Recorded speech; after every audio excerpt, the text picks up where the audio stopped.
2 வாரங்களுக்கான செலவு ஒரு முழு பருவத்திற்கு சமம் என்றால் என்ன செய்வது? ஆல்ப்ஸ் மலைப்பகுதிகளில் உள்ள சில விடுதிகளில் இது உண்மையே. சீசன் காலத்தில் 2 வாரங்கள் தங்குவதற்கான கட்டணம் ஒரு பருவகால பாஸின் விலைக்கு இணையாக இருக்கலாம். அவர்களின் கணக்கு மிகவும் எளிதானது. மாறுவது என்னவென்றால் வாழ்க்கை முறைதான். பெரும்பாலான மக்கள் முழு பருவகாலமும் செல்வந்தர்களுக்கு மட்டுமே உரியது என்று நினைக்கிறார்கள். ஆனால் பணமும் நேரமும் ஒருசேர கொண்டவர்கள் மிகச்சிலரே. நம்மில் பலருக்கு ஒன்று இருக்கும், சில சமயம் மற்றொன்று, இரண்டுமே இருப்பது அபூர்வம். சில நேரங்களில் இதுவே ஒரு சிறந்த புரிதலாக மாறுகிறது. ஒரு பருவத்தை விலை கொடுத்து வாங்குவதல்ல, அதற்கு முன்னுரிமை அளிப்பது. நீங்கள் குளிர்காலத்தை விலைக்கு வாங்குவதில்லை, அதைச் சுற்றி உங்கள் வாழ்க்கையை அமைத்துக் கொள்கிறீர்கள். வெர்பியர் போன்ற இடங்களில் இதை பார்க்க முடிகிறது. அரச குடும்பத்தினர், மேட்டுக்குடியினர், சொகுசு இல்லங்கள், ஷாம்பெயின் என ஒருபுறம், அதே வரிசையில் தற்காலிக வெப்பமூட்டும் வசதி கொண்ட வேன்கள், பணத்திற்கு பதிலாக உயரத்தை கணக்கிடும் சாகச வீரர்கள் என மறுபுறம். காரில் தூங்குவது ஒன்றும் புனிதமானது அல்ல. சொகுசு விடுதியில் தங்குவது ஒன்றும் மேலோட்டமானது அல்ல. இரண்டுமே அதே மலையுடனான ஒரு பேரம்தான். புவியீர்ப்பு விசை இரண்டையும் சமமாகவே நடத்துகிறது. குளிர்காலத்தை உங்களால் மாற்ற முடியாது. குளிர்காலம் உங்களை மாற்றும். அது எப்போது வரவேண்டுமோ அப்போது வரும். ஒரு 4 மாதங்கள் இருக்கலாம்.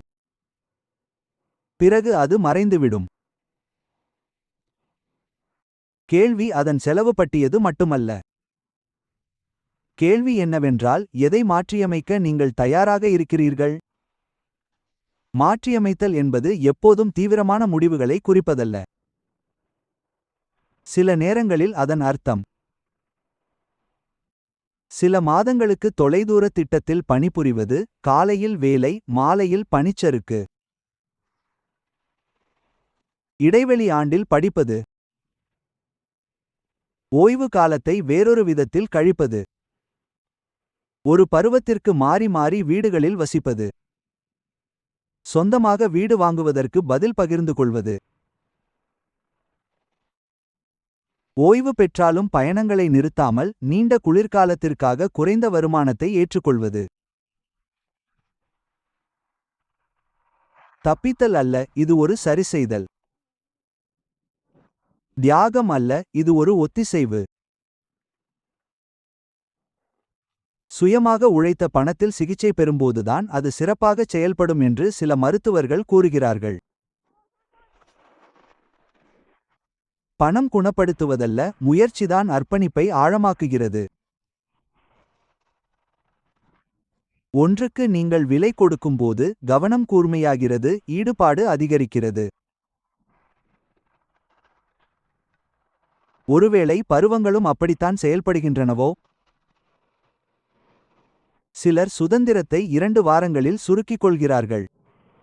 மற்றவர்கள் அதை ஒரு குளிர்காலம் முழுவதும் நீட்டிக்கிறார்கள். விலை சமமாக இருக்கலாம், அமைப்பு ஒன்றாக இருப்பதில்லை. ஏனெனில் நீங்கள் நீண்ட காலம் தங்கினால் மலையைப் பற்றி அறியத் தொடங்குவீர்கள். எங்கே காற்று முகட்டை கடினமாக்குகிறது என்று. பனிப்பொழிவுக்கு பின் எந்த லிஃப்ட் முதலில் திறக்கும் என்று.